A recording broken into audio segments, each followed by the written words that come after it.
What's up, guys? What's going on? I'm Paul. This is Pauline Theology. We're back.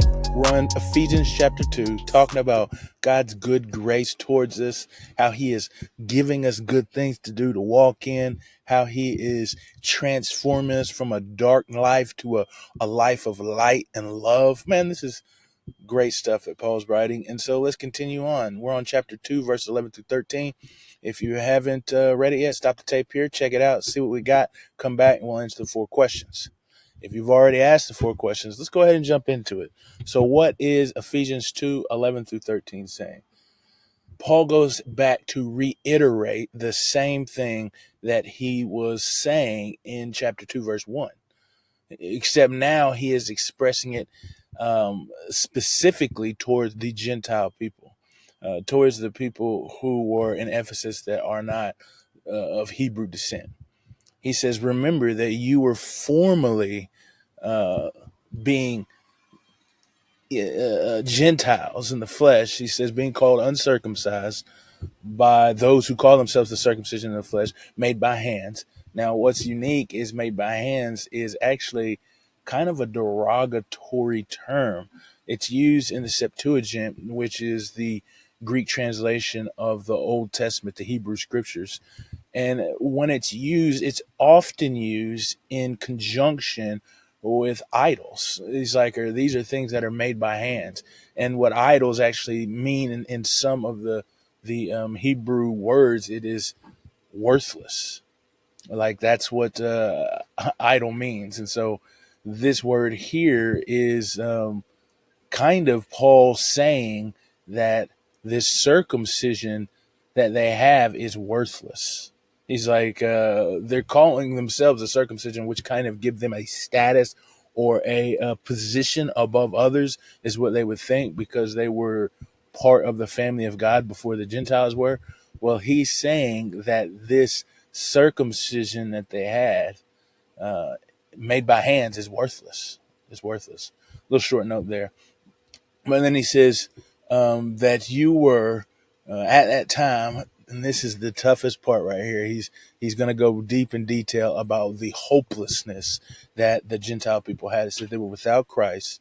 They were strangers from the commonwealth of Israel, or the people of God, I think is what Paul is trying to say here. And then he's saying that they were also strangers from the covenants of promise, like the things that God had said he would do, the things that God had promised the people of Israel, his people, his chosen possession, they were not a part of. It says without hope and godless in this world. And so he's really saying, because you got to understand that they weren't really what you would call atheists, because they believed in all sorts of gods. But the one true God, the only God that is actual, the one who is real in existence, they were without him. So they were godless. And so that was the plight of their life. But God, we said that last time. And it says here, but now in Christ Jesus, he says, those who were far were made near, and it was by his blood. So that's a powerful thing. That blood is the atonement, the sacrifice that Jesus made on the cross. That is what draws us near. That is what makes us a part of this community that God is pouring himself into. That he said he's filling up to the fullness. Yeah, so that is what we get to be a part of. But remembering what we were before is what Paul has us to do. That's his command towards us, because that is a command. The word is, therefore, remember. It's a command for us to do, that this is the situation that we were in.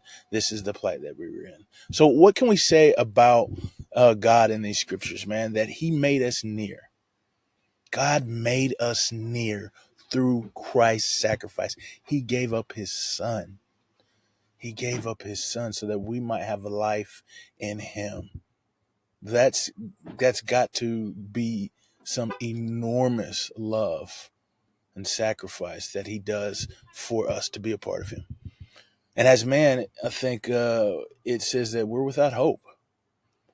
That there's no way that we can cross this chasm that we have built between us and God.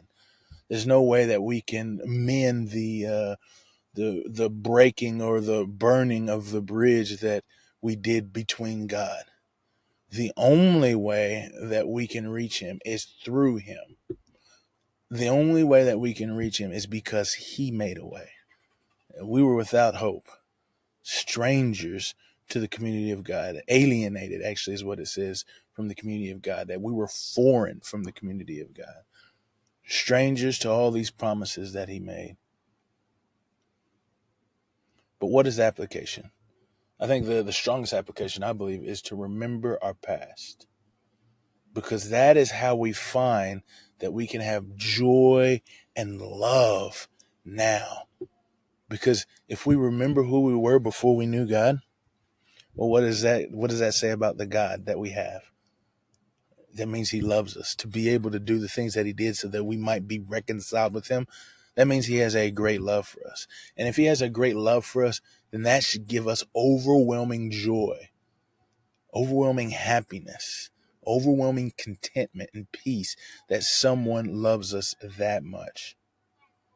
And so remember our past. Not that we dwell on it in the sense of how bad we were, but in remembering the past, we recognize our position in the family of God. I appreciate you guys for listening, and I will see you in the next episode.